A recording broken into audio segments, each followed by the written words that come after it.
The team also ensured that the Apex Valakar can freely move around planetary nav mesh. That's huge, dude. This is freaking huge. Okay? I still remember, I'm sure we've got footage for it. We could probably go back and look up the nav mesh when they first started working on it. And they were just placing down navigation blocks across planets. This is 3-4 years ago. Context. When we were seeing this episode of Inside Star Citizen right here, it was impossible to find an AI on a planet. It was either they were on a space station, they were in a spaceship, or they were in a bunker underground. There were no NPCs around the bunkers on the outside. There were no NPCs in these distribution centers. To be quite honest, there's still not that many NPCs outside or traversing the planet, which is why I feel this is a big deal, because we've yet to really see NPCs traversing outside of space cows, really, and birdies. So bigger and larger things are nice. Hopefully this means that the Valakar will soon be free roaming around the planets it's on. Which could mean random sandworm encounters. I don't even know what the Shai-Hulud or whatever the heck you guys say about Dune. Shai-Hulud, whatever the heck they call the sandworm. Maybe you can do it soon. They say the algorithm has improved to allow large creatures to find paths and travel large distances, as they are not always close to players. They gonna be living their own lives, bro. Going out and doing their thing, hitting the club, getting a party, walking at the park. I'm happy for these sandworms.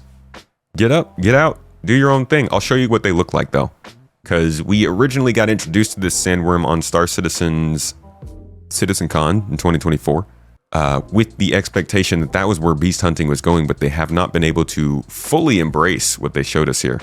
Give you a little looky-loo here. Well, now our crew is assembled, and in a universe as big as Star Citizen, who knows what trouble they could run into. Shai-Hulud. So let's find out what they're going to face. Now, they're heading to the planet Monarchs, which is in the Pyro system. So without further ado. So this is the idea for, like, this is an actual profession in the game. I'll go one step further here. I love showing the proof, okay? It's good to have the proof just so that you can keep it in your mind and remember it in the future when, like, somebody else is asking you the question. You go back here and you see that we do indeed have the Science Academy asking us to capture animals, collect animal parts, and hunt animals. So the idea of hunting beasts in Star Citizen will absolutely be a big thing.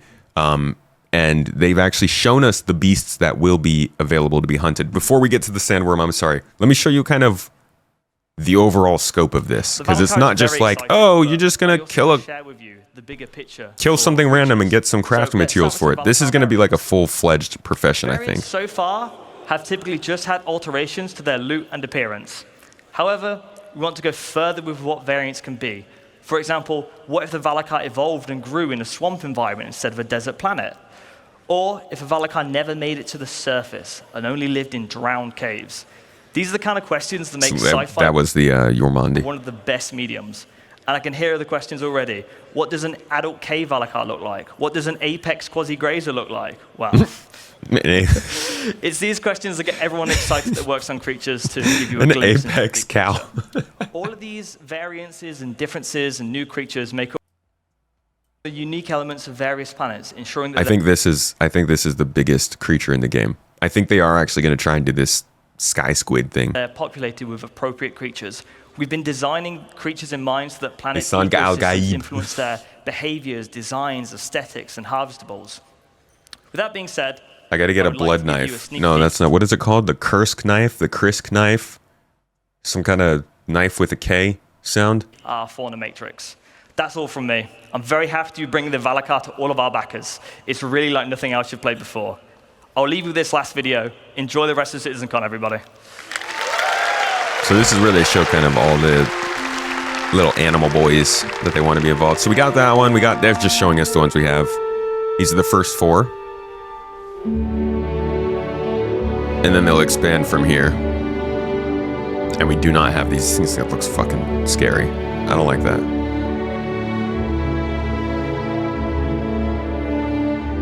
They say all of these will be in the game by 1.0.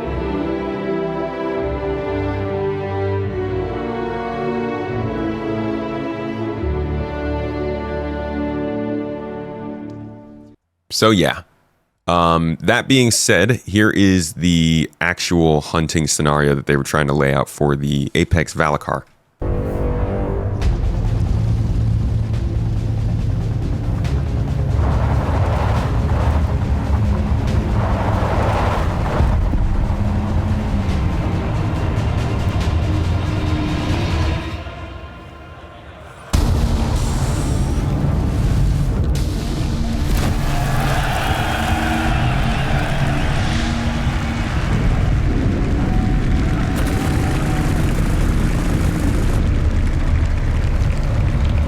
Dude, they need to actually pull this off. I wasn't really all that excited for this when it first showed. I mean, the idea behind it is cool. I'm just not much of a monster hunter, beast hunter kind of person.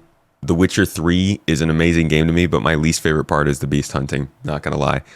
But I do understand that's really exciting for people, so I'm not saying it's a bad thing. But I'm so much more excited just to see this play out because over the last year, seeing how the game has evolved with the content, it's really impressive. It's actually kind of catches me to realize that like the game isn't that far away from giving experiences that are legitimately unreplicable in other games. Not that they're just not doing, literally the other games just cannot do it. Some games can, but most don't try. And I feel like they're getting so close to this stuff, but I'm wondering what's holding this up. Obviously they're still working at it, which is good.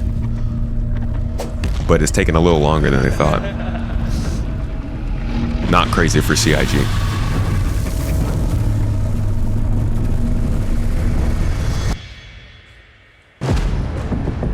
This last event has been the most playable event in your opinion? The one going on right now?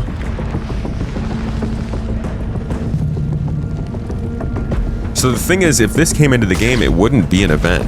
This would be like, I mean, this would be kind of like the Lazarus Apex Valakar. There would still be a way to find these. They would just be sitting out there in the world somewhere, I bet. It's literally, it's like Mass Effect. They'd give you all these places to land on the planet, but ultimately you wouldn't really have that much fun till you came across an outpost or one of those worms that popped up in a valley. We got our valley worm. I'm such a valley worm. Like, totally. Ouch, dude. It's in the game already, this is just the normal version. Yeah, I mean, it's not like this though, right? Like, the snake doesn't go underground, it doesn't like move that much, it kind of just stays in that one little tiny area. It feels like what we have in game right now is like a boss fight at the end of an FPS dungeon as opposed to an actual monster hunting ritual with vehicles and stuff. This feels like a different kind of engagement to me that they just weren't able to program, so they just brought the Valakar in to sit at the end of the Lazarus facilities.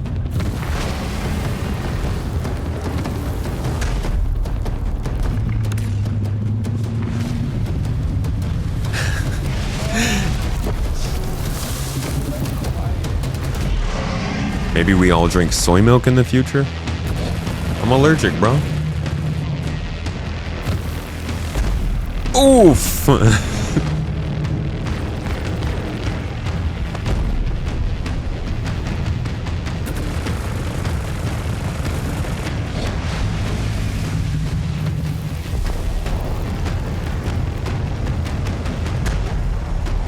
Bro, it's fun to watch devs explode.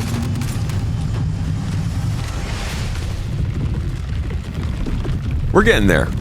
I think we'll be here. I think this is like exactly what we're seeing here in the monthly report is they weren't able to ship the Valakar how they wanted. They haven't really acknowledged that too much, but they are clearly working on getting it to the level that they have shown us in the past.